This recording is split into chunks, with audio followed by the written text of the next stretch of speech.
अय ऋषी गाडी चावी दे ना. गाडी चावी का दर साव कशा हा हा.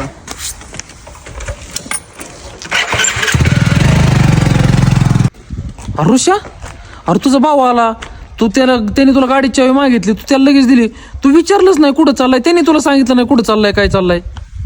तसं नाही सूरज, तो आता मोठा झालाय ना, आता मी त्याला कवर दाखवत ठेवणार आहे. आणि तू गेलाय म्हणजे त्याला काहीतरी कामच असन, त्यात काय दवा. दादा कोण पैसे घ्यायचे तर राहिले, थांब घेऊन येतो. अरे तुझं सगळं खरं आहे, पण एवढं पण मोकळं सोडून नाही जमत दादा. कधी आहे ना, यांचं वय असं आहे ना की कधी बिघडत सांगता येत नाही. मग तुला काय वाटतंय, आपण त्यांना सारखं विचारलं तू काय करतोय कुठं चाललाय, मग तिला ऐकते का आपलं. अरे सूरज, ज्याला जे करायचं ना तो ते करतोच. त्यापेक्षा आहे ना आपण रागाने सांगूच तर आपण त्याला प्रेमाने सांगितलं ना ती गोष्ट त्याला जास्त लवकर समजते. ह्याच्यामुळे ना मी तिच्यावर रागवत नाही. हा हे पण बरोबर आहे राव. चल येतो. अय दादा ऐक ना. हा बोल ना रवी, आणि तू तर गेलता ना बाहेर. अरे नाही, ती पैसे न्यायचेच राहिले होते त्यामुळे माघारी आलो.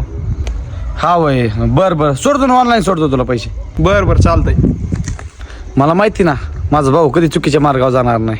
लोकांनी कितीही सांगू, मला माझ्या भाऊ पूर्ण विश्वास आहे.